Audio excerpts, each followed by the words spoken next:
Le ponemos musiquilla japonesa. Flautita. Levemente oriental, ¿vale? Sí, pero de la que da mal rollo, ¿no? No, de la que es relajante y zen. De la que es en el monte Vaya. y tal. Ese tipo de flautita. Bienvenidos al podcast de Ovejas Eléctricas. Estamos hoy con el IRTEM del canal de YouTube. El IRTEM se llama así, está en el enlace en la descripción. Sus programas se llama Así habló el IRTEM. Es como Zaratustra, pero con pajarita. Y es un canal muy interesante que está arrancando. Bueno, digo arrancando, no arrancando realmente porque ya lleva bastantes vídeos, pero todavía está en ese punto de los 1000 suscriptores. Hay que ayudar un poco a los youtubers que empiezan e intentan hacer contenido de calidad en esta plataforma donde básicamente casi todo el mundo es gente arrancándose los pelos y vomitando ácido sulfúrico. Pues el IRTEM no es así. El IRTEM es de los que os hace vídeos que los veis y os podéis sentir listos y luego podéis ir a las cenas y decir cosas que habéis oído en sus vídeos, y como es una persona seria que se documenta las cosas, tendréis razón. Y será como wow, y todo el mundo dirá, wow, ¿cómo sabes estas cosas? Y dice, bueno, la verdad es que he estado leyendo últimamente a Natsume Soseki, os inventaréis alguna cosa así, pero en realidad se lo habréis sacado a algún vídeo suyo. Bienvenido, buenas. Bien. Muchas gracias. Bueno, esto de que me cojan mis cosas, básicamente es lo que hacemos los intelectuales, ¿no? Nos copiamos los unos a los otros, cambiamos 4 palabras y hacemos algo diferente. Así que bienvenidos sean a cogerme mi contenido y hablar, pero que me citen, eso sí. Bueno, claro, sí, que te o no, porque cuando estás plagiando ideas, a ver, si estás en una cena y tal, no, es que lo vi en un vídeo del IRTEM, igual te da publicidad, pero no queda tan serio como decir, es que he estado leyendo, ¿sabes? Confesiones de una máscara.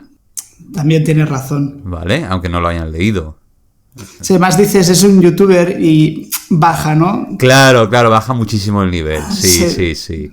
Quedaremos escondidos a segundas, ¿no? Un poco como este gusto japonés por lo que está escondido, aunque sea en el poder. Exacto. En la estética. Y también podríamos hablar de ese gusto japonés por lo... Digamos que este IRTEM que estáis viendo ahora, le pido que se ponga la cam porque me gusta el escenario que tiene montado, ¿vale? Lo que pasa es que ahora no lo estáis viendo porque graba con una cámara distinta a la que tiene en su ordenador. Esta cámara que estáis viendo es una cámara humilde que vais a tener que aguantar durante este podcast, pero en sus vídeos se ve mejor. Entenderéis por qué le pedí que se pusiera la cámara y luego básicamente le he hecho perder un poco el tiempo, pero así es la vida. Hablamos... Esto es solo la previa. Claro. Y en este podcast vamos a hablar de estética japonesa. Entonces, quería buscar alguna manera de ligarlo con Sekiro, solamente para las views. Pero he jugado Sekiro y todavía no he encontrado la manera de ligarlo con este podcast, así que me rindo. Pondré Sekiro entre los descripciones de... ¿Sabes? Es tags, en plan trampa. Y ahora, toma por culo. Hombre, va sobre ninjas, ¿no? Sí, va sobre ninjas, sí. Pero... Pues puedes decir que los ninjas y todo lo que se ve y todas esas ideas que hay son una invención del romanticismo del siglo XVII-XVIII japonés. Digo romanticismo para que nos entendamos. Sí, no es sí. bien esto. Sobre una literatura que había en ese tiempo y que se creó como esta figura, pero que realmente existir no ha existido.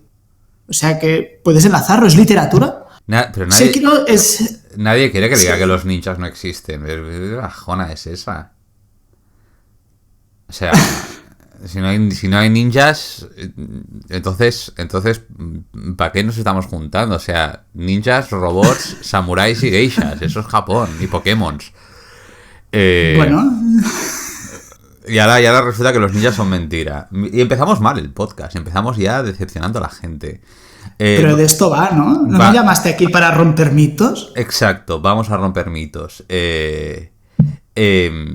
Vamos a hablar de estética japonesa, lo cual es un término muy amplio y tenemos que primero hacer el típico disclaimer, aviso. Somos occidentales y nos gustan las cosas japonesas, ¿vale? Pero somos unos gaijins de mierda y seguramente cometeremos muchos errores con muchas diferencias culturales, porque esto vendría a ser más o menos como un podcast de japoneses hablando de toros, ¿no? Y de flamenco. En algún momento la van a cagar.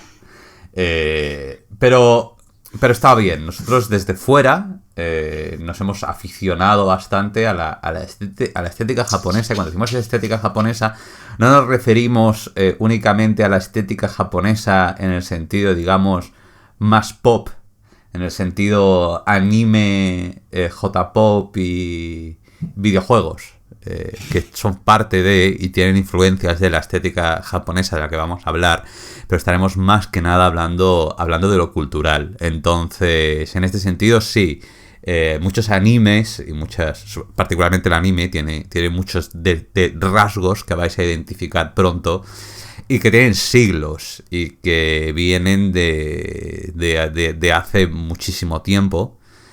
Y tiene una larga historia. Y esta larga historia podemos encontrar paralelismos con la pintura y la literatura. Nosotros, como somos un poquito más de letras que de pintura, nos hemos leído más libros que hemos analizado cuadros. Así que no os vamos a estar hablando tanto de Hokusai como quisiéramos, porque yo personalmente tampoco tengo mucha idea del ukiyo-e o de Hokusai o de esas movidas, pero sí que tengo un poquito más de idea de Seishonagon o de Kawabata o de Matsuo Basho o de básicamente escritores que os vamos a recomendar y filósofos en cierta manera, aunque digamos mucha gente me ha preguntado muchas veces, ¿vas a hablar alguna vez sobre filosofía asiática, filosofía japonesa o filosofía china? Tenemos que tener en cuenta que el concepto de filosofía es occidental. Entonces, ¿existe una filosofía asiática? Sí, absolutamente. ¿Existe en tanto y como hemos concebido la filosofía en Occidente? No, absolutamente no. Por lo tanto, no podemos honesta y sinceramente hablar de sistemas filosóficos digamos construidos sobre las bases en las que se construye la filosofía occidental, porque son otras culturas y tienen, digamos, otros conceptos del pensamiento, pero vamos a hablar también de eso, ¿vale? Va a ser un podcast así para gente lista, para que aprendamos cosas, sobre todo os las va a enseñar él. Yo estoy aquí para hacer de Iker Jiménez, ¿vale? ¿Por dónde empezamos? Por romper el mito. Por romper el mito. ¿Qué mito rompemos primero? Pues el de... Más que es un mito, es una percepción que como occidentales al mirar Japón y que lo vemos, ¿cómo diríamos? Como ese exotismo que nos parece tan diferente y nos seduce y creamos como percepciones distorsionadas de lo que realmente es. Y que además los japoneses actualmente han sabido jugar mucho con el soft power, vendiéndonos un poco la moto con, no sé, en YouTube me asaltan muchísimas publicidades, por ejemplo, de visita Japón, y lo que me enseñan no sé hasta qué punto es esa idealización que hemos hecho nosotros. Creo que eso es importante de romper antes de hablar de los temas y todas estas cosas que nos parecerán increíblemente distintas, ¿no? Vale, pues mira, para mencionar eso hablemos un poquito de historia. Tened en cuenta que existió en Europa la fascinación por Japón en Occidente. Tiene bastante tiempo, ¿vale? Porque pensar que ya los holandeses estuvieron comerciando con Japón antes de que hubiera la revolución Meiji y la isla se abriera finalmente a hacer tratados comerciales con el resto del mundo. Más o menos es el tiempo de los samuráis, porque como eran samuráis supongo que es la mezcla, pero lo que es ese encerrarse en sí mismos y crear la cultura que nosotros percibimos como lo japonés es de este periodo, como comentabas. Vale, pues digamos Japón tuvo un periodo de cerrazón muy largo. Antes de esto estuvo básicamente recibiendo, obviamente, influencias de China y de Corea, sus países vecinos y imperios grandes e importantes culturales, que ayudaron a desarrollar una serie de conceptos estéticos, pero después de cerrarse al mundo, empezó a crear su propio mejunje ahí dentro, y con la apertura de Japón, después de la Revolución Meiji en 1868, esta fecha creo que no la tengo mal, la estoy diciendo de memoria, pero... Sí. ¿Habéis visto Kenshin? Pues ya está. Es totalmente real. Exactamente así pasó. Y bueno, el caso es que después de la apertura y del fin del shogunato y de la tradición, llegó a Europa, especialmente todavía por parte de Holanda, pero también en Francia, en Inglaterra, etcétera, lo que se viene a llamar el japonismo, que es esta obsesión por Japón y por la estética japonesa. Podemos ver algunos cuadros de ukiyo-e, que es el estilo este de cuadro japonés que más fácilmente identificamos como un cuadro japonés, con estos vacíos concretos y estos espacios, esa forma de tratar en el espacio en que realmente el vacío es tan importante como el contenido dentro del cuadro, etcétera. Podemos ver, por ejemplo, que Van Gogh copiaba algunos de estos cuadros tal cual, o sea, los copiaba para practicar. Y hay Van Goghs representando escenas japonesas que el tío se había plagiado de estampitas que había comprado por ahí. Tenemos al gran exportador de arte, Sigmund Bing, este es su nombre, que en París se dedicaba a exportar todo lo que era japonés y, bueno, oriental, pero particularmente los japonés, que era lo que más interesaba. A partir de este amor por esta estética, el japonismo es como se llama, el movimiento, el movimiento estético. A partir de la influencia del japonismo, empezamos a encontrar en Francia cómo eso sienta las semillas de lo que más adelante será conocido como Art Nouveau. Aquí modernismo, ¿no? Todos esos dibujos de Mucha, de las 4 estaciones y los dibujos modernistas, esos bonitos con las mujeres con largos pelos en sitios, particularmente en Francia, el Art Nouveau. En España tenemos el modernismo, que sobre todo en Cataluña obviamente pues pegó bastante fuerte, pero en sentido pictórico, digamos, cosas como Alphonse Mucha, que vendía mucho en Francia, vendrían a ser un poco recoger un poquito la estética japonesa, adaptarla al gusto del siglo XIX francés, principios del XX, y hacer pues dibujos muy hermosos, un poco frívolos, pero muy hermosos, en este estilo, el Art Nouveau. Y desde entonces, bueno, pues nada, pues ocurrió el siglo XX, tuvimos una pequeña guerra con los japoneses en Occidente, pero ahora ya estamos todos en paz, porque a todos nos gustan mucho los mochis. Entonces, después de 2 bombas nucleares, como, joder, pero has visto qué bueno está esto. Y nada, y a partir de allí, pues Astro Boy y JoJo's Bizarre Adventure, ¿vale? Y esa es un poco la historia muy resumida del japonismo. Entonces, aquí vamos a tratar un poquito sobre la estética que se ha ido recogiendo de allí, mezclando realmente de muchas épocas. No vamos a ser increíblemente organizados y serios a la hora de tratar de fechas y de siglos cada uno de los términos, porque queremos ofrecer un poquito un conocimiento general para cualquiera que se quiera aproximar a la literatura o al arte japonés fuera de sus manifestaciones pop más clásicas, como, bueno, pues como el anime, por ejemplo, tenga algunas nociones para apreciar un poquito mejor pues a escritores como Yasunari Kawabata, Matsuo Basho, y este que se hizo el Harakiri, el de Confesiones de una máscara. Yukio Mishima. Eso, Yukio Mishima. A veces se me pasan los nombres, ¿vale? Spoiler, mucha gente en este podcast se va a hacer el Harakiri al final. Se suicida. Esa obsesión por el personaje. Sí. Sí, les mola la tragedia a los japoneses. Esto no es una cosa. Muchísimo. Eso es una cosa que hemos visto. ¿Por dónde empezamos? Ya hemos roto el mito, ¿vale? Todo lo que los europeos occidentales nos hemos creado de Japón está un poquito comercializado, convertido en Marie Kondos, ¿vale? Poca broma, porque muchos de los temas que vamos a tratar aquí están íntimamente relacionados con la filosofía del orden de Marie Kondo. Por empezar, está totalmente lleno del shintoísmo, el libro de Marie Kondo. Exacto. La forma que tiene de hablarle a los objetos, darle las gracias cada día después de usarlos para agradecerles el esfuerzo que han hecho por ti, si no me acuerdo mal. Sí, eso hace Marie Kondo tal cual, porque, sorpresa, Marie Kondo es como una especie de Jordan Peterson shintoísta, ¿vale? Que ordena las cosas, pero con mucho zen, ¿vale? Pero ella básicamente lo que ha hecho ha sido coger varios conceptos de la cultura japonesa que allí están como muy sobaos y los ha conseguido convertir en una especie de autoayuda para doblar camisas.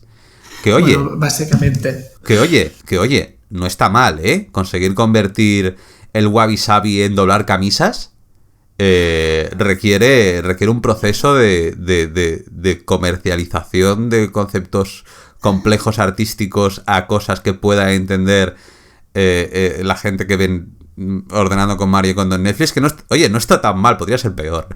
No, vaya aburrimiento. Yo vi 2 episodios, tenía demasiada curiosidad. Yo no aguanté más que medio. Y eso que el libro en sí, este de Marie Kondo, es muy interesante. Si le quitas todo ese aura de autoayuda que tiene tanto al principio como al final, los consejos son... Es una buena puerta de entrada a esa mirada más zen. Sí, ¿no? sí. Básicamente quema tus libros, ¿vale? Sí. Entonces, bueno, vamos a tratar un poco de eso. ¿Por dónde podemos empezar? Yo creo que sería interesante rebobinar un poquito en el tiempo y empezar por el año 1000, por el periodo Heian. Sí, vamos a poner una fecha para empezar. Empecemos, sí. Es importantísimo, ¿no? Hablar de Heian. Digamos que es el periodo clásico, para ellos es su Grecia y su Roma. Exacto. Culturalmente es China, pero mentalmente para sí mismos es Heian. Dígase, bueno, es como si para un italiano Grecia sería China y Roma sería el periodo Heian, como clásicos. Sí. Pues para una serie de apuntes históricos muy sencillitos, durante el periodo de Heian la literatura japonesa no estaba escrita por hombres, porque esto es uno de esos giros del destino cuanto menos curiosos, y es que durante el periodo Heian lo que estaba considerado de refinamiento, de educación y de forma de ser correcta era escribir en chino, y era copiar la literatura china de la época. Por lo tanto,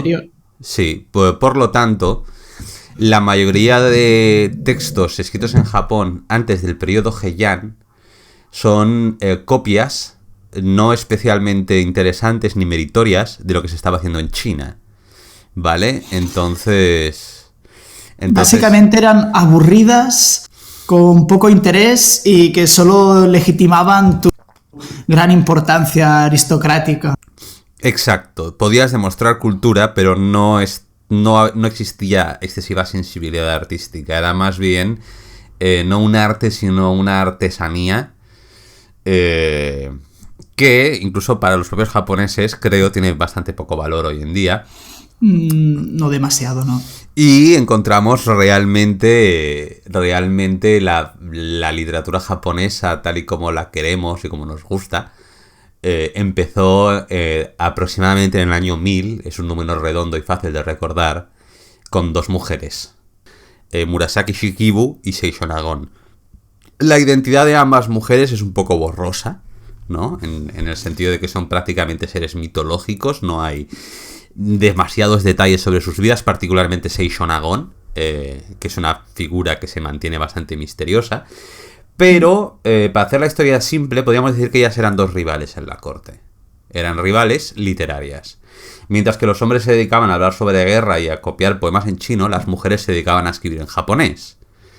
La ironía de toda la cuestión es que cuando finalmente iniciamos propiamente la literatura japonesa escrita en japonés, lo que tenemos son mujeres escribiendo en japonés, mujeres que estaban en la corte, estaban un poquitín aburridillas porque pues básicamente estaban todo el día por allí siendo lánguidas y no tenían mucha cosa que hacer, a juzgar por lo que yo he leído en el libro de la almohada, ¿ok? Y se dedicaban a contarse cuentos. Y entonces en la misma corte había 2 mujeres, Murasaki Shikibu y Seishon Agon, que eran rivales. Una escribió Genji Monogatari, la historia de Genji, y la otra escribió el libro de la almohada. Yo no me he leído Genji Monogatari, yo sí que me he leído el libro de la almohada, pero solo la edición de María Kodama y Jorge Luis Borges, que es reducidilla, no tiene, creo la original tiene como 400 páginas, lo que yo tengo son unas 200, debe ser la mitad del libro en realidad, pero bueno, es lo que encontré. Es lo que encontré en su momento de Alianza Editorial. Un día me lo leo completo. Porque es uno de los mejores libros que he leído nunca. Así, básicamente. No sé si la versión de 400 páginas lo será tanto. Yo creo que sí, porque la verdad es que todo lo que leí en las 200 y algo de la edición de Borges y María Kodama era de puta madre. Y bueno, se llama El libro de la almohada porque Seishon Nagón pues lo escribía, eran una especie de diarios personales, entonces los guardaba en una caja de madera que se utilizaba como almohada, porque ya sé, en Japón pues duermen en tatamis y las antiguas almohadas eran unas cajas de madera que tú rodeabas con una tela y apoyabas ahí tu cabeza. Y ahí está, pues por eso se llama El libro de la almohada. Mientras que Genji Monogatari es una épica, un romance épico de combates, fantasmas, venganzas, espíritus, guerras, monstruos, demonios y todo lo demás. El libro de la almohada es una recolección íntima de momentos extremadamente bien escrita y muy poética. Así que, ¿qué tal si empezamos con ella? Perfecto. Con la waifu Shonagon. Perfecto. A ver, lo que es interesante, aparte de la obra en sí, ¿no? Que es un poco recoge sobre todo ideas, pensamientos, acciones que le van pasando. Lo interesante de estas dos obras es el concepto del mono no aware, sobre todo en el Genji Monogatari, que viene a ser uno de los conceptos claves de toda la estética presente y futura, aunque en los siglos posteriores vaya a perder un poco. ¿Qué vendría a ser el mono no aware? Vendría a ser la capacidad de sentir con el kokoro. ¿Y por qué digo kokoro y no corazón? Porque creo que kokoro tiene muchos más sentidos, tiene muchos más significados y es importante entender, ¿no? Porque más que el sentido que le podríamos dar nosotros, vendría a ser un poco un estado mental. O sea, en esta época, una de las cosas que más se valoraba era la capacidad que tenían para sentir. Sí, de hecho en Evangelion, en los episodios finales, me acuerdo cuando me lo estaba viendo con subtítulos, decía Kokoro y ponía alma abajo, no ponía corazón. Sí. Y en el contexto de los episodios 25-26 tiene bastante sentido que ponga alma en lugar de corazón, pero sí, claro. Kokoro lo llamaban, así que sí es un término más amplio que el corazón. Es clave, por eso he preferido no traducir para hacer la exposición, pero era tan importante este sentir que lo albergaba todo. O sea, con traducirlo podemos pensar, pues vaya cosa, ¿no?, más insulsa, pero es tan importante que si no se siente se te considera un ser inmune. O sea, ya empezamos a ver las influencias que tiene el budismo, que es un budismo más primitivo que el que nos llega, ¿no? Ni Zen, ni Escuela de la Tierra Pura. Así que lo que nos identifica este tiempo, digásemos que no es solo que escriban mujeres, sino que toda la percepción, y tal y como se verá desde tiempos futuros, es que Heian es femenino. No sé si me explico. El periodo Heian es femenino. Sí, en contrapuesto con lo que veremos después, Kamakura, Ashikaga, Momoyama, este es un tiempo femenino, delicado, donde la gente llora porque ve algo que le hace sentir muy fuerte, algo que le provoca un mono no aware muy intenso. Tenemos que definir mejor lo que es el mono no aware, que le estamos dando vueltas y aún no hemos dado una definición exacta. Yo voy a dar la mía, en plan lo más comprensible, traducible al español, etcétera, que podemos sacar. Es el pathos, que es una palabra griega, o sea, ya vamos mal. El pathos de las cosas. El sentido de que todo es contingente, de que todo muere, y de que la belleza es más bella por el hecho de que es temporal, ¿no? Entonces es temporal y no se va a repetir nunca. En este sentido, si buscamos, por ejemplo, la filosofía occidental, intentamos encontrar un paralelismo, Martin Heidegger, que seguramente no conocía el mono no aware, pero no lo sé, pero yo solo estoy nunca le he visto hablar sobre ello, pensaba en la existencia humana como el Dasein en alemán. En castellano se titula, se traduce como ser para la muerte, con guiones entre palabras, ¿vale? Y es el hecho de vivir en la conciencia de la finitud, de la temporalidad, y el hecho de apreciar esa belleza que va a desaparecer. Quiero leer las primeras líneas del libro de la almohada, donde me parece que queda bien capturado. Solo en las primeras líneas ya hay un Mono no Aware perfectamente capturado. Ella hace listas, Seishun Agon hace listas de cosas que le gustan. Bueno, o que le disgustan, ¿no? Y entonces aquí viene a decir: en primavera, la alborada es lo más hermoso. Al deslizarse la luz sobre las colinas, sus contornos se tiñen rojizos y puñados de nubes purpúreas le siguen el rastro encima de ellas. En verano, las noches. No solo cuando brilla la luna, sino también en las noches cerradas, cuando las luciérnagas revolotean de un lado a otro, e incluso si llueve, qué hermoso es. En otoño, los atardeceres, cuando el esplendente sol se hunde al filo de los montes y los cuervos vuelan de regreso a sus nidos, en tríos, cuartetos, duetos, y es más encantador aún si una bandada de ocas silvestres se distingue en lontananza, cual manchitas en el azul. En invierno, las mañanas temprano. Es bello en verdad cuando la nieve ha caído durante la madrugada, pero espléndido asimismo cuando la tierra está blanca de escarcha o, incluso, cuando no hay nieve ni escarcha, si simplemente se arrecia el frío y los criados se apresuran, de aposento en aposento, reavivando los braseros y trayendo nuevos carbones. Cuán bien todo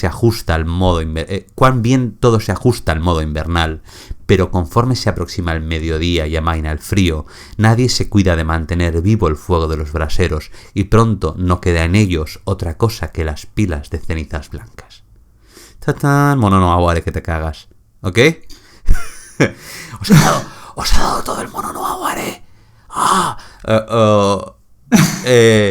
Hablamos ya en este texto y hablamos de la observación de cosas que son fugaces siempre, ¿no? Esos braseros que se apagan, esas bandadas de pájaros, esas luciérnagas que se entrecruzan. Bueno, esto es más adelante de las luciérnagas, pero se entrecruzan solo una vez de esta determinada manera, y la conciencia de que tú sabes de saber que esas luciérnagas nunca jamás se van a volver a cruzar de esa manera y que tú has sido testigo de ese momento, te llena de la nostalgia y de la conciencia de la finitud y la muerte. Y eso, señores, eso es muy bello. Y por eso nos gusta tanto. A mí personalmente, por eso me gusta tanto Seishun Agon, porque son páginas y páginas de esto. Sí, casi deja sin palabras todo el sentimiento que consiguen transmitir. En otra cosa que cabe señalar y que es anterior a todo esto es la obsesión del pueblo japonés desde tiempos muy primitivos y que incluso se puede mantener hoy en día, es esa obsesión por el mundo natural. Todo lo que estaba observando Seishun Agon no es artificial, ¿no? Por decirlo de alguna manera. Bueno, era el año 1000, no sé si había mucho... Vivían en Heian y obcecados con Heian. Casi para ellos, todo lo que quedaba fuera de Heian, si no era la China que tenían mentalizada, eran pueblerinos. O sea, no es la propia Seishun Agon, no sé qué poetiza que dice... Viene a decir algo así como que le duelen los oídos o el alma solo de haber escuchado a un obrero explicar un poema. Sí. Eso es algo muy Seishun Agon, sí.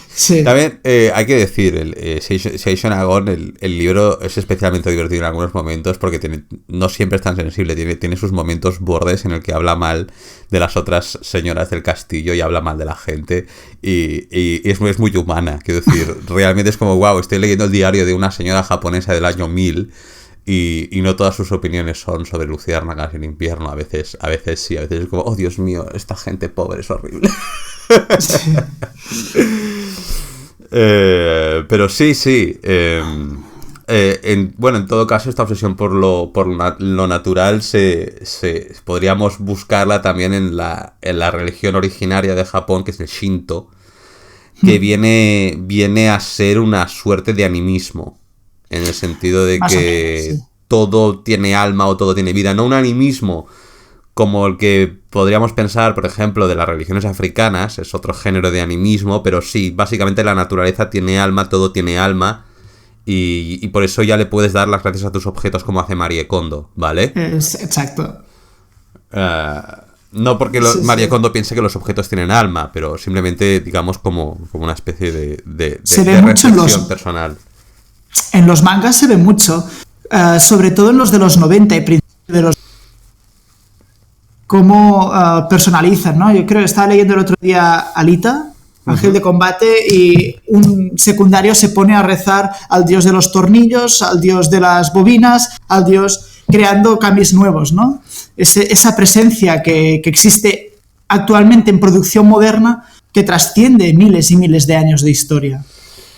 Exacto, entonces dentro de eso podemos ya encontrar una obsesión por la observación de la naturaleza que, si bien es común a todas las culturas, porque coño, crear una división entre humanidad y naturaleza ya es de per se uno de los errores originarios de la filosofía occidental que los japoneses no cometieron, ¿no? Este binario hombre-naturaleza, como si fuéramos cosas diferentes y no fuéramos realmente una parte, ¿no? Esto de separar al hombre del resto de todos los animales, esto es un concepto muy occidental. La diferencia es que mientras que el occidental, la cultura occidental, al contemplar la naturaleza, ha visto un orden matemático, unas leyes, un logos. La cultura japonesa aprecia mejor el desorden, y eso que son los más ordenados del mundo, pero son capaces de apreciar lo que viene siendo la falta de balance. Mientras que nuestra arquitectura occidental está muy obsesionada con la simetría, con la perfección y con la aspiración a lo trascendental, en la cultura japonesa tenemos el wabi-sabi. Sí. Y habla un poco del wabi-sabi. Bueno, cambiamos así mejor de periodo, ¿no? Dejamos atrás un Heian bello. Digamos, entre nubes, si veis pinturas de esa época, siempre salen como detrás de nubes. Y entramos en una época de guerras, de conflictos, de inestabilidad, y sobre todo en un periodo en el cual, como el budismo había perdido más que peso, sino que había empezado a estar como perseguido, están en una situación extraña, sobre todo en el continente, se entra en un tiempo que se piensan que están en el Manpo, que es como el fin de un ciclo del budismo en el cual es decadencia absoluta. Y así es como llega el Zen con mucha más fuerza, que viene también de China, y dentro del Zen, este corriente estilístico que comentabas, el wabi-sabi, que son en realidad dos conceptos distintos, pero que están muy, muy mezclados, ¿no? Y es el cual transmite algo que es muy japonés, que es la irregularidad. Si vemos danzas, por ejemplo, venidas de China de principio del tiempo, como el Bugaku, veremos que son como... hay dos figuras y las dos figuras tienen una actitud muy parecida, son simétricas, y aquí nos llega esta gracia de encontrar la belleza en lo que es irregular, y también en lo que es imperfecto. Sí.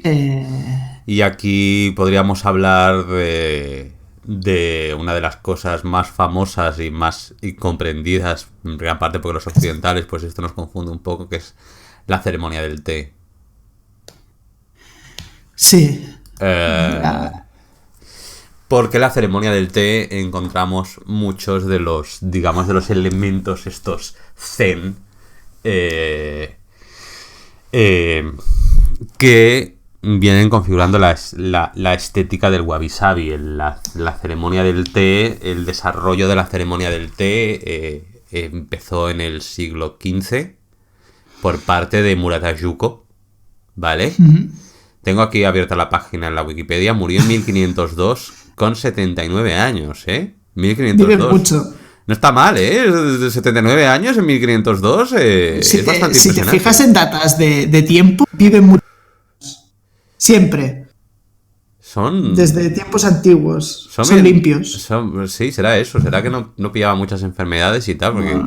Cuando llegan los misioneros españoles y portugueses, para ellos eran no incultos porque no eran cristianos, pero para los japoneses eran baruda, que no se arreglaba la cara, las barbas. Sí. Quiero decir, ese contraste, como mínimo con fechas, no es el pueblo, pero lo que son las élites vivían bastante. Sí, y bueno, dentro de los estilos de ceremonia japonés, sería el wabi-cha, lo que inventó este señor, que ya wabi-sabi, pues mira, el wabi viene de aquí. Explica wabi y sabi para nuestra audiencia. Es un poco difícil de explicar, pero básicamente era eso, la irregularidad, la impermanencia, la humildad también. La humildad es que de memoria te lo tendría que decir. Wabi viene a hacer la pobreza en la sociedad, lo que no está el orden franciscano, sí, para entendernos, y sabi sería más de esto de las irregularidades, de la belleza es más bonita cuanto más cerca está de la nada, porque somos nada, ¿no? Una cosa perfectamente terminada es fea. En cambio, algo que es imperfecto porque está muy cerca, como inacabado, una viga sin pintar, y porque está roto, ¿no? Esos tazones, ahora no me acuerdo cómo se llama el arte, pero es muy visual. Algo que se ha roto y lo vuelves a componer, pero no sin que no se vean las imperfecciones, no, que se vean las imperfecciones. Y de hecho, muchas veces veréis tazas de té japonesas que se han roto y se han unido con oro. Y de alguna manera las cicatrices sobre el objeto le dan un valor. Si hemos dicho anteriormente que para el shintoísmo, en cierta manera, los objetos de la naturaleza tienen alma, y esto se ha desarrollado por ejemplo, en la mitología, hay varios yokai, estos seres mitológicos que son, ¿cómo se llaman? Aquellas sombrillas que le salen un ojo y una lengua que salen en 1000 animes. ¿Casa? ¿Uta? No, Uta es canción. ¿Cómo era? Lo voy a buscar ahora. Yokai sombrilla, tal cual como se llama. Mira. Karakasakozou. Karakozou. Son paraguas viejos que al cumplir los 100 años se convierten en yokai, ¿vale? Es decir, un objeto es más bello, más valioso en cuanto, digamos, se posan en él los rastros de la edad, los rastros de haber vivido, digamos, de que ese objeto haya pasado por cosas. Entonces, una taza vieja con una rotura reparada con un filamento de oro creando esa cicatriz es más bella que una taza recién hecha que no ha sido utilizada. Por eso, digamos, cuando se quemó el templo de oro en los años 50, no sé qué pirado le prendió fuego al templo de oro, lo volvieron a reconstruir exactamente igual. Pero los japoneses saben que el templo de oro no volverá nunca, porque lo que tienen ahora, incluso si es exactamente igual, una copia 1:1 del templo que se quemó en los años 50, no han pasado los siglos por ese templo. Pero también es gracioso porque esto es muy budista. En cambio, en el shintoísmo los templos los van rehaciendo, cada 20 años se vuelven a construir. No sé cómo era, que tienes que avanzar ciertos metros y volver a construir el edificio. ¿Ah, sí? Así que juegan... Sí, hablar de una estética japonesa es uno de los mitos que tenemos que romper, ¿no? Hay muchas estéticas japonesas. Precisamente todo esto del mono no aware, sobre todo el wabi-sabi, esa belleza en las cosas que están inacabadas, pues en la época que también se estaba circulando en su mayor apogeo, ¿no? Ceremonia del té, todo esto se construía en Nika, todo el recinto de los Tokugawa, que es barroco como el solo, y se tenía como algo muy bello, mientras que eso zen que venía de otras épocas quedaba un poco oscurecido, en segundo plano. Sí, bueno, hubo un periodo en el que esta humildad se fue abandonando y precisamente se intentó recuperar después de Murata Yuko, que es el inventor, digamos, de la ceremonia del té, el refinador de la ceremonia del té, se llama Senno Rikyu, ¿vale? Ujú. Y él fue el que, digamos, apostó todavía más por eliminar cualquier tipo de perifollo, cualquier tipo de barroco o cualquier tipo de ornamentación a la ceremonia del té y reducir los movimientos del té a la máxima elegancia con la máxima simplicidad. Lo cual se ha quedado, bueno, durante un tiempo, obviamente. Luego hablaremos del Japón de ahora. Yo cuando voy a amigos japoneses y les hablo de estas cosas, me dicen que qué cojones estoy diciendo, ¿sabes? Porque es como si te viene un japonés y se te pone a hablar de la fábula de Polifemo y Galatea y le dice que le encanta Góngora. Y imagínate cómo reaccionará el español medio. Pues igual. Pero es ¿Qué? normal, sí. ¿Qué La estética dice? siempre estuvo en manos de la... Quiero decir, vea y dile a la gente del pueblo de esa época sobre las ceremonias del té. No todo el mundo tiene yugen. Yugen es... No, gracia no. Hay una palabra para la elegancia. Miyabi. No todo el mundo tiene miyabi. Ajá. Yo ciertamente no lo tengo, yo soy un borrachuzo, pero me gusta el Miyabi de los demás. Senno Rikyu fue el que apostó por reducir todavía más los elementos en la ceremonia del té, que ya habían sido reducidos, siguiendo con la tradición del wabi-cha. Lo que pasa es que este ya no vivió tantos años, porque era el maestro del té de Oda Nobunaga. Y Nobunaga era de origen humilde y tuvo la ligera sospecha. Perdón. Sí. Es el siguiente. Mejor corta aquí. Es que es un error de estos que te ponen... Me he equivocado, no era Oda Nobunaga. Es el siguiente. Toyomi Hideyoshi. Hideyoshi Toyotomi, sí. Toyotomi Hideyoshi, perdón. Toyotomi Hideyoshi, no Oda Nobunaga. Oye, a veces nos equivocamos con cosas. Es que sirvió a los dos, ¿vale? Tengo por aquí los apuntes, pero los tengo un poco confundidos, ¿vale? Sirvió a Toyotomi Hideyoshi, no da igual, además lo voy a dejar, que se vea que la cago con los apuntes a veces. Sirvió a Toyotomi Hideyoshi, que era de origen humilde, y fíjate, el tío, el Hideyoshi, que dijo, oye, no sé si este tío con esto de la humildad y el Marie Kondo, que me está haciendo de quitar los objetos y decir, ¿sabes? No sé si se está riendo del hecho de que yo soy de origen humilde. ¿Sabes una cosa? Ante la duda le voy a decir que se haga el harakiri. Y se hizo el harakiri. Es unas putadas de la época. Es que cuando, ¿sabes? Te toman. No sé si se está choteando de mí o no. Le pregunto, le digo que se haga el harakiri. Que se haga el harakiri, total. Fuck you. Es la mejor solución. Es la solución a todo. Cuando tengas un problema con alguien, exigirle que se haga el harakiri. Y bueno, y así terminó nuestro bueno Senno Rikyu. Pero nos legó, digamos, la forma más completa de la ceremonia del té del wabi-sabi, que luego podemos aplicar a todo tipo de arte. Por ejemplo, el jardín. Los jardines japoneses tienen este particular corte irregular, ¿no? Sin simetría. Son un poquito como muy distintos del jardín francés. El jardín francés es el logos, es la rectitud, ¿no? Tú te vas a las Tuileries y tienes ahí un jardín todo recto y simétrico, ¿no? Donde cada puto seto tiene que reflejarse con otro puto seto. El jardín japonés a mí me parece mucho más bello, es muy distinto. Usa la irregularidad, tiene unos cuantos elementos distribuidos, sí, con un orden, pero no con una regularidad, no con una simetría.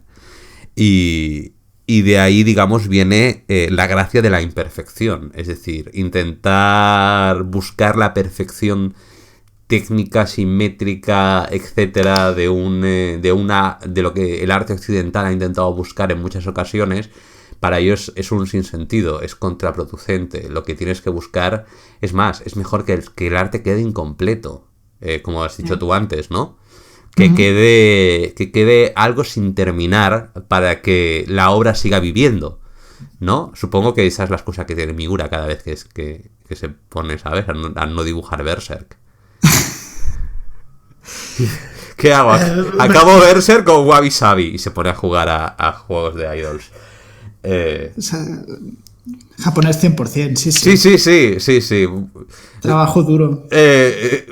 Estamos bromeando, no creemos que Miura lo haga por Wabi Sabi, creemos que es un vago. ¿Ah, sí? Bueno, no, a ver, vago no es. O sea, mira cuando hace una viñeta lo que se le ocurra, ¿no? Pero... Por eso tarda meses en recuperarse, pierde todas esas energías. Digamos que es que... Bueno, da igual, no vamos a meternos con Miura. Dejémoslo en que Griffith no hizo nada malo, ¿vale? Y bueno, así vamos entrando poco a poco en bueno, hacemos el saltamos de época ya directamente. Seguimos dándole vueltas al Wabi Sabi, lo damos por explicado. Yo creo que más o menos está bien apuntado. Sí, que además hemos quedado que este sería un podcast cortito para que la gente no se aburriera. ¿A dónde quieres ir? ¿A qué sección quieres ir ahora? Para repasar un poco, antes de llegar a lo importante, ¿no? Que es ya la literatura más moderna, después de este periodo de guerras, que es Kamakura y sobre todo Azuchi Momoyama y su Sengoku Jidai, viene esa época de estabilidad, de cerramiento que vive Japón, que es mucho menos cerrado de lo que a veces puede parecer, porque ideas de la ilustración y ciertas cosas permeabilizan en esa sociedad cerrada a través de, como bien decías antes, de los holandeses. Y es necesario entender esto un poco para poder entender los libros de Yasunari Kawabata, porque Yasunari Kawabata también da mucho para hablar. Tenemos que pensar en un tiempo en el cual... Pero un momentito, ¿ya hemos llegado a Kawabata? No. Es para entender Kawabata se tiene que entender que vendría a ser del 6... Kawabata murió en el... Yo estoy hablando de 2 siglos antes. Vale, es que me gustaría pararme un momentito en el haiku. ¿Cómo? Me gustaría pararme un momentito en el haiku, en Matsuo Basho. Sí, es esta época. Vale. Aquí quería llegar. Yo te dejo hablar del haiku, mientras tanto... El haiku, sí. El haiku se inició más o menos en el siglo... al menos el haiku moderno, como lo conocemos ahora, se considera que el maestro del haiku sería Matsuo Basho, que nació en 1644, lo tengo aquí en los apuntes. Y murió en 1694, o sea que no vivió tantos años como el resto. Pero igual para su época también estuvo bastante bien. Su poesía buscaba destilar al máximo la observación de la naturaleza, ¿no? De nuevo, Wabi Sabi, humildad, mínimos elementos, ¿no? Los mínimos elementos, que es la poesía más difícil, es el haiku, para mí. Y yo llevo años escribiendo poesía y hacer un haiku, si dices, ¿qué es esto? ¿Poesía para vagos? ¿Qué son? 17 sílabas, esto lo hace cualquiera, tu puta madre lo hace cualquiera. Lo que hacía Basho era primero eliminar el yo del poema, el ego, y mantener una contemplación estética de la naturaleza. Entonces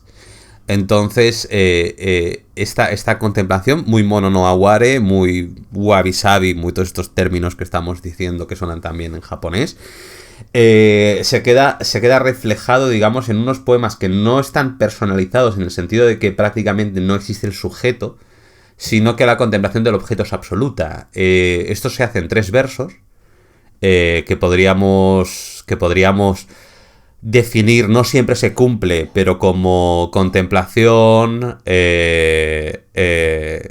contemplación, reflexión, revelación, ¿vale?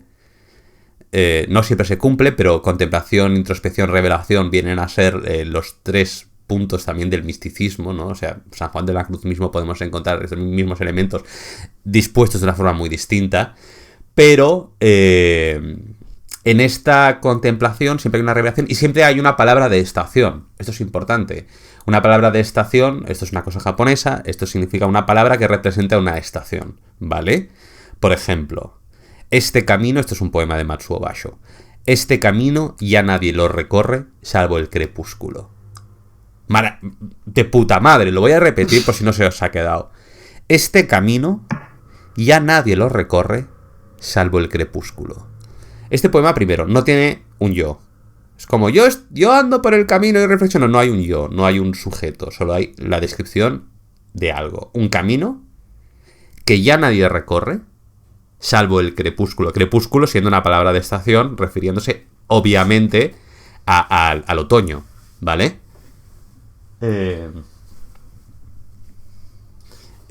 Obviamente refiriéndose al otoño. Entonces aquí pues tenemos en tres sencillos versos lo que viene siendo para mí uno de los mejores haikus jamás escritos.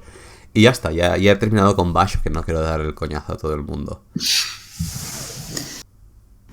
¿Y en qué tiempo surge este ¿Perdón? ¿En qué tiempo surge este señor? En un tiempo en que, sí. en que Japón está completamente cerrado, un orden establecido totalmente fuerte, el cual impone a la sociedad un sistema de castas, o un tiempo encerrado, todo el mundo en su casta, cosas como por ejemplo no puedes demostrar amor a tu mujer, ni tu puede demostrar amor porque no está bien por todo el sistema confuciano que hay, lleva a los hombres, lleva al sistema a crear unos sitios permitidos donde se altera un poco la realidad. Son el mundo flotante, los ukiyo. Uh-huh. En estos sitios, pues los hombres podían ir ahí a recibir el amor. Si tenían mucho dinero de una geisha, para ellos, si no compartían ese amor con otros hombres de esa persona, y es donde se genera toda una literatura muy interesante, como por ejemplo una literatura homosexual, porque la relación entre hombres está mucho mejor vista de lo que estará cuando Japón quiera imitar a Europa y se vuelva tan cerrada en este tema, ¿no? Pero en ese tiempo la escritura estaba bien, se generó mucho y estaba bien vista, bien aceptada. Yo creo que es importante tener en cuenta estas literaturas que puede que de calidad no sean estratosféricas, no sean tan buenas como podrá llegar a ser Kawabata, Mishima o toda la gente del futuro, pero es muy interesante. ¿Tienes alguno de estos autores homosexuales? Porque tengo curiosidad ahora. Aquí apuntados no. Oh, no. No, porque estoy hablando de memoria. Oh, no. Y soy fatal para los nombres. Bueno, pues nada, que se los busquen en Google, tú. Sí, Satori ha publicado. Pero es que no me acuerdo ni de los nombres de los títulos. Soy terrible. Qué mal. Acabamos entonces, llegamos a la Revolución Meiji. Estamos yendo muy rápido, pero ya llevamos una hora hablando y casi no hay nada que cortar, y dije, vamos a hacerlo breve, porque vamos a hacer toda la historia de la literatura japonesa, de 1000 años, en 50 minutos. No se puede, solo son unos apuntes, no damos para más. Además, somos unos putos gaijins, ¿sabes? Pero vamos... No entendemos ni lo que escriben. Claro, pero nos encanta. Sí. Y bueno, finalmente, ¿vale? Ya sabéis, al terminar la época de encierro, llega el periodo Meiji, la época de apertura, y todas las ideas occidentales entran como un tsunami en aquella isla. Y entonces, el arte occidental, la polla Bartola, todos se obsesionan, todos están aprendiendo y apreciando el arte occidental, que está muy bien. Igual que los europeos nos obsesionamos con el arte japonés en cuanto ese país se abrió, Japón se obsesionó con el arte occidental en cuanto se abrieron y dijeron, hostia, mira que hacen cosas guays estos gaijins, ¿no? Entonces, pues empezaron a leer filosofía, empezaron a interesarse por nuestra cultura, bastante. Obsesivamente, hasta el punto que el choque entre la modernidad, digamos, finales del siglo XIX, principios del siglo XX, y la tradición, fue muy fuerte. Podemos, por ejemplo, me gusta mucho la novela de Natsume Soseki, Soy un gato, que está narrada desde el punto de vista de un gato, y va sobre una casa japonesa en 1905, me parece, estaban en la guerra contra Rusia. ¿Cuándo ocurre esa historia? Creo que la novela es de 1900... Es más o menos de esa época, un poquito pasado. Sí.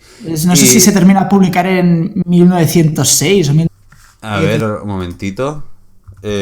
Voy a buscarlo.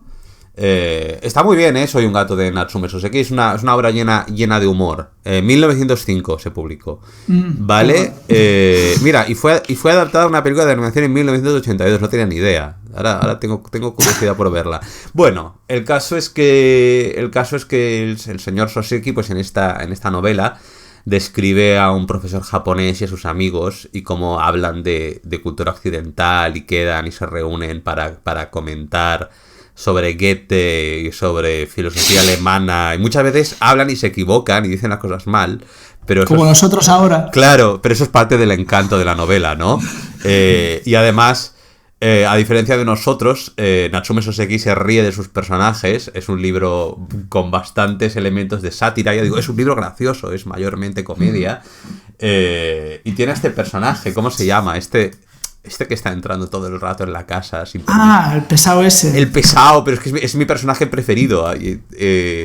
Porque es pedante. Porque sí, es un señor muy pedante que entra en casa del protagonista y se pone a hablar de los libros que se ha leído y el gato se burla de él y Natsume Soseki lo desprecia absolutamente a este personaje, pero es el Meitei es... Y me parto cada vez que aparece Meitei vestido del estilo occidental, ¿sabes? Porque Meitei se viste como un occidental, porque como que quiere ser occidental, y empieza a comentar, ¡ay, sí, he oído Goethe! ¡Ay, la ópera! ¡Ay, la danza! ¡Ay, son tan mejores que nosotros estos occidentales! ¡Me molan tantísimo! ¡Son geniales! Es muy gracioso Meitei y muy pedante. Y aquí podéis ver, de hecho, el propio Natsume Soseki, que se interesó mucho por la filosofía, desarrolló asimismo una filosofía. Entonces, si al principio del podcast he dicho que no existe propiamente la tradición filosófica oriental tal y como la podíamos ver en Occidente, en el sentido de tradición filosófica, como la escuela filosófica de tal, Aristóteles, Platón, las bases de... sí que llega en el siglo XX, después de la apertura, más los conceptos de filosofía occidental, y Natsume Soseki escribe un interesante tratado sobre los diferentes caracteres de las diferentes personas en función del clima. Y tiene una serie de tratados sobre las actitudes de los pueblos en función del clima y por qué el pueblo japonés tiene las particularidades que tiene. Es más estética, sociología, punto de filosofía. Natsume Soseki estudió en Londres y somos fans, ¿verdad? Me encanta Soseki. Me encanta su bigote. Y me encanta su mirada de paz y amor. O sea, yo veo la cara de Natsume Soseki y es como... Ojalá fuera mi mejor amigo. Me acuerdo, una amiga mía se obsesionó con él. Me dijo... Dios mío, he encontrado... He visto... Me han traído este billete de no sé cuántos yens. 1000 yens. No sé... Lo estoy mirando, sí. Dice, ¿y este hombre qué guapo es? En plan, y me he puesto a mirar fotos por Google y Dios mío, su mirada, qué sabiduría, qué hombre tan guapo y tan elegante. Persona rota por dentro, triste, con úlceras en el estómago. Sí. El primer emo de la historia. Sí, pero ella se enamoró, lo encontraba súper guapo y se compró Bochan a la semana siguiente y se leyó Bochan en una semana y se quedó más enamorada todavía. Dice, ahora, encima de guapo, el tío escribe muy bien. La verdad es que estoy mirando la foto y sí que se ha puesto el tío. Tiene una mirada como triste, melancólica, pero era bonito el señor Natsume Soseki. Y luego también somos aquí muy fans de Kawabata. del cual pues íbamos a hablar de Kawabata en este podcast, pero es como hemos llegado a 1 hora y solo con Kawabata ya tenemos para aburrir. Para aburrir. Y si le suma su discípulo Mishima y así... Le suma su discípulo Mishima y luego si nos metemos con Kenji Miyazawa para completar a todos los dioses de principios del siglo XX, de la literatura de principios del siglo XX de Japón, ya tenemos para un podcast nuevo, pero eso ya os tiene que gustar a vosotros este tipo de charlas, ¿no? Nos tienen que aburrir para que nos volvamos a reunir y hagamos y empecemos con el siglo XX, que los hemos leído mucho más. Y oye, mira, 1 hora creo que ha sido educativo, ¿no? Creo que ya se pueden... Ya pueden ir ahí diciendo hemos aprendido algo nuevo. Supongo que sí. Como mínimo decir, bueno, no. Ya tienen. Como mínimo decir que se te ha cortado ahí el sonido. Como mínimo decir, bueno, no, Awari, Wabi Sabi, e intentar quedar bien. Sí, por cierto que mientras que buscaba Natsume Soseki en Google para ver su cara, veo que han hecho un androide que es creepy as fuck, ¿vale? Es precioso y perfecto. Y va a servir para cerrar este vídeo, ¿vale? Ahora cuando terminamos el podcast y yo le dé a detener grabación y pasemos a los agradecimientos de Patreon, que por cierto podéis donar Patreon, etcétera. También os recomiendo que os suscribáis al canal de este hombre, porque hace un trabajo admirable y el algoritmo de Google, pues por alguna razón no es muy fan de la gente que habla de la estética japonesa. También tiene un vídeo sobre Griffith, el cual no lo defiende tanto como yo, pero tú un poco sí, ¿eh? Un poco malvado. No, yo digo que yo le seguiría y... Digo que lo seguía. Tú te unías a la nueva banda del halcón. Sí. A ver, yo también, pero por los juzgandos. Bueno. ¿Qué sabríamos nosotros? Es cierto, ¿qué sabríamos nosotros sobre Griffith? No sabríamos absolutamente nada. ¿Qué se ha puesto? Pues entonces, esto es nuestra charla sobre estética japonesa. Ale, ya tenéis unos cuantos conceptos, ¿sí? Y se lo contáis ahora a alguien, ¿sabes? Ahora miráis un anime y cuando veáis que el personaje, ¿sabes? Se queda contemplando, o hay largas escenas de cocina, ¿no? Si miráis uno de Makoto Shinkai y veis que hay largas escenas de cocina en las que no pasa nada y se concentra en los objetos, por ejemplo, el jardín de todo, The Garden of Everything, que creo que se llama así, no, el jardín de las palabras, The Garden of Words. Sí. The Garden of Words es una película muy mono no aware. Y cuando veáis que vuestro anime de waifus es una puta mierda y la animación es basura, en lugar de decir la animación es basura, le diréis, no hombre, no, esto se llama Wabi Sabi. Y no es que la animación sea basura, es humildad. Estaréis mintiendo, no es verdad, esto no es el Wabi Sabi. La animación basura es animación basura, ¿vale? Berserk 2016 no es Wabi Sabi, es mierda, ¿vale? Pero hey, si queréis justificar cosas, nadie os contestará, nadie sabrá cómo responder a esto. Es que supongo que tienes razón, ha hecho una palabra en japonés. Es que no entiendes nada, es que no entiendes la ceremonia del té. Es que no sabes quién fue Murata Shuko, inculto. Y le pegas una bofetada en la cara. Para eso servimos. Gracias por venir, Elirtem, un placer. Y de nuevo, insisto, público, por favor, miren su canal, suscríbanse, este señor lo merece. Y hasta la próxima, pues nada, os dejamos para que contempléis los cerezos caer y penséis que estos cerezos florecen solo muy poco tiempo y por eso son más bellos, por el hecho de que duran poco, ¿vale? Muchas gracias y hasta la próxima. Espero que os haya servido y gracias a Elirtem por venir. Y no se pierdan ustedes su canal, tengo que insistir muchas veces. Y ahora os dejamos con el monstruo de Natsume Soseki resucitado y convertido en un androide super creepy. De estas cosas que dices, ¿por qué Natsume Soseki estaría horrorizado con lo que habéis hecho? Yo estoy horrorizado, pero así es Japón, les encanta hacer réplicas robóticas de cosas. Hasta la próxima. Y gracias. Donadme al Patreon. 唇の色は無論赤い。到底死にそうには見えない。しかし、女は静かな声で、もう死にますとはっきり言った。自分も確かにこれは死ぬなと思った。そこで、そうかね。